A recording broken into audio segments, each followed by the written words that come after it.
पूरी ईमानदारी से कहूं तो मैं पैरानॉर्मल चीजों पर विश्वास नहीं करता। मैं एक फार्म हाउस में बड़ा हुआ हूं जो बिल्कुल सुनसान इलाके में था। चारों तरफ खेत, शांति और बहुत कम लोग। हमारा परिवार बड़ा है, इसलिए घर पर अकेले रहना ज्यादा आम बात नहीं थी। एक शाम ऐसा हुआ कि पूरा परिवार ग्रोसरी लेने गया, लेकिन मेरी बहन को होमवर्क करना था, इसलिए वो घर पर ही रुक गई। हमारे घर से बड़े ग्रोसरी स्टोर तक पहुंचने में लगभग 40 मिनट लगते थे, इसलिए हम अक्सर उसे एक छोटा सा आउटिंग बना लेते थे। खरीदारी, खाना, कभी-कभी मूवी भी। उस रात हम लगभग 10 बजे घर वापस पहुंचे।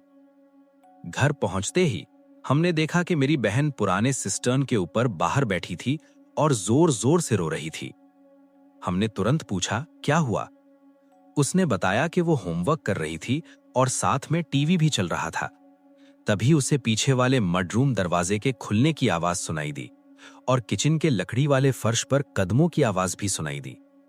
उसे लगा कि शायद हम लोग जल्दी वापस आ गए हैं, लेकिन कुछ मिनट बाद उसे एहसास हुआ कि घर में कोई अंदर नहीं आया। वो उठकर देखने गई, पीछे का दरवाजा बंद था। घर में किसी के होने का कोई निशान नहीं था।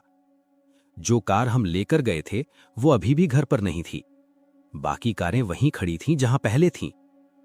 पीछे वाले दरवाजे से अंदर आकर या तो मडरूम से घर में जा सकते थे या सीधे मुड़कर बेसमेंट में नीचे जा सकते थे।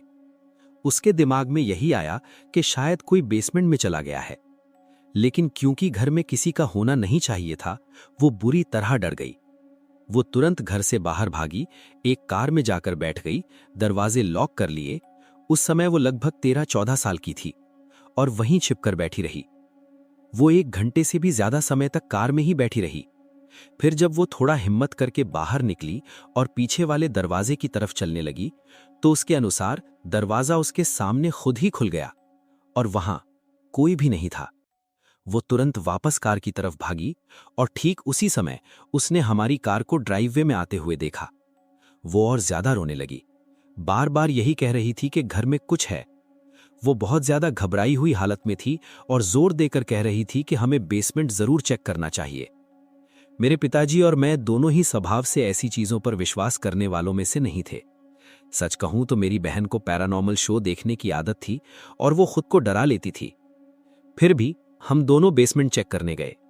वहां कुछ भी नहीं था, कोई इंसान नहीं, कोई हलचल नहीं। मेरे पिताजी ने ऊपर का पूरा घर भी चेक किया, उन्हें भी कुछ असामान्य नहीं मिला। इस दौरान घर के बाकी लोग कार से सामान निकालकर किचन में रख रहे थे।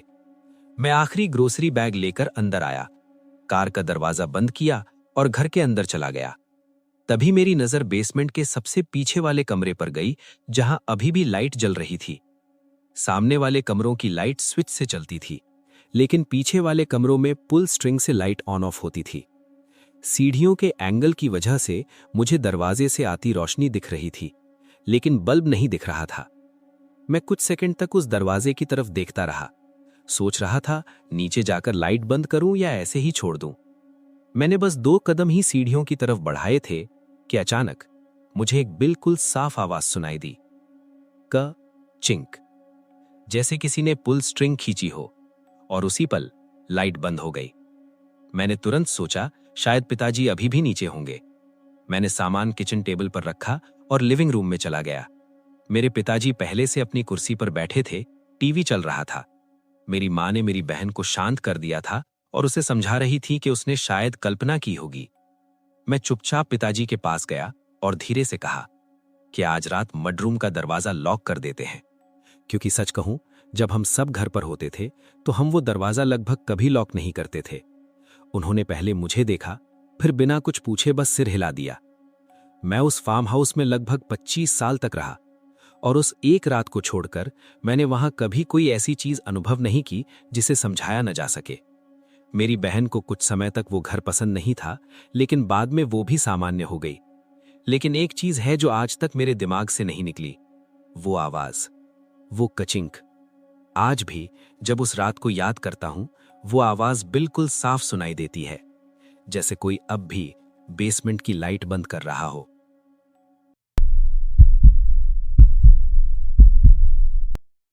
मैं पहले इन सब चीजों पर विश्वास नहीं करता था। न आत्माएं, न कोई अजीब ऊर्जा, न कोई ऐसी मौजूदगी। मेरे लिए थ्रिफ्टिंग बस एक सस्ता और मजेदार तरीका था घर सजाने का।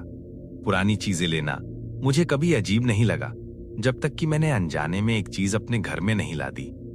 मैं थ्रिफ्टिंग में नया था। कुछ छोटे छोटे डेकोर पीस घर के लिए ले आया था। उनमें से एक पुरानी पेंटिंग थी, साधारण, सस्ती और दिखने में बिल्कुल नॉर्मल। मैंने उसे अपने बेड की ठीक सामने वाली दीवार पर टांग दिया। शुरू के 2 दिन सब बिल्कुल ठीक था। फिर तीसरी रात करीब 2 बजे मेरी नींद अचानक खुल गई।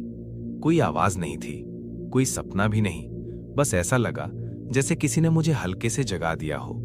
मैंने सोचा शायद नींद का झटका होगा और दोबारा सोने की कोशिश की। तभी मुझे अपने बिस्तर पर हल्का सा दबाव महसूस हुआ, जैसे कोई बहुत धीरे धीरे चल रहा हो। ठीक वैसा एहसास जैसा बिल्ली बिस्तर पर चलती है, धीमा, हल्का, लेकिन साफ महसूस होने वाला। समस्या ये थी कि मेरे घर में कोई पालतू जानवर नहीं है। मैं पूरी तरह स्थिर हो गया। कुछ सेकंड बाद वो दबाव गायब हो गया। मैंने खुद को समझाया ये शरीर का भ्रम होगा या नींद की कोई अजीब अवस्था, लेकिन बात वहीं खत्म नहीं हुई। अगले कुछ दिनों में ये बार बार होने लगा। कभी बिस्तर के कोने पर हल्का वजन, कभी ऐसा लगे जैसे कोई किनारे बैठा हो, और जैसे ही मैं हिलूं सब गायब। कोई आवाज नहीं, कोई परछाई नहीं, बस एहसास। साथ में एक और चीज शुरू हुई। रात के सन्नाटे में बहुत हल्की टक टक दीवार की तरफ से, इतनी हल्की कि कई बार यकीन ही नहीं होता था कि सच में आवाज आई भी है नहीं। और सबसे अजीब बात, ये वही दीवार, हमेशा वही दीवार जिसके सामने पेंटिंग टंगी थी। मुझे पहले भी कुछ अजीब अनुभव हुए हैं, जैसे अचानक अजीब सपने, अनजान जगहों पर किसी की मौजूदगी का एहसास, और कभी कभी वही हल्का दबाव महसूस होता था। लेकिन इस घर में शिफ्ट होने के बाद ये चीजें ज्यादा महसूस होने लगी थीं। हमने सुना था कि इस घर के पुराने मालिक का देहांत हो चुका है और वो इस घर से बहुत जुड़ा हुआ इंसान था। शुरू में मैंने सोचा शायद उसी वजह से ये सब हो रहा है। मैंने घर में धूप बत्ती भी की। कुछ हफ्तों तक सब शांत रहा, पूरी तरह शांत। फिर ठीक 2 हफ्ते बाद सब वापस शुरू हो गया, लेकिन इस बार आवाजें कम थीं और बिस्तर पर होने वाला हल्का दबाव ज्यादा साफ महसूस होने लगा। साथ में एक अजीब सा एहसास, जैसे कोई मेरा ध्यान चाहता हो। न गुस्सा, न डरावना, बस अजीब सा, बस मौजूद। और तभी मुझे अचानक एक बात याद आई। मैंने वो थ्रिफ्टेड पेंटिंग उसी हफ्ते घर में लगाई थी जिस हफ्ते ये सब शुरू हुआ था। उससे पहले कुछ भी नहीं। तभी पहली बार मुझे लगा कि कुछ ठीक नहीं है। अगले ही दिन मैंने बिना ज्यादा सोचे वो थ्रिफ्टेड पेंटिंग दीवार से उतारी और दान कर दी। और उसके बाद जो हुआ, और जो उसके बाद हुआ, वही सबसे ज्यादा अजीब लगा। सब कुछ तुरंत बंद हो गया, पूरी तरह। न बिस्तर पर दबाव, न वो टक टक, न किसी मौजूदगी का एहसास, जैसे कमरे से कुछ हट गया हो। अब कई हफ्ते बीत चुके हैं, घर पूरी तरह शांत है, लेकिन एक आदत आज भी नहीं गई। कभी कभी रात में अचानक मेरी आंख खुल जाती है, बिना किसी कारण, और हर बार मेरी नजर सीधी उसी खाली दीवार पर चली जाती है जहां वो पेंटिंग टंगी हुआ करती थी। दीवार अब खाली है, फिर भी कुछ सेकंड तक ऐसा लगता है जैसे वहां कुछ होना चाहिए, या जैसे वहां पहले कुछ था जो अब यहां नहीं है।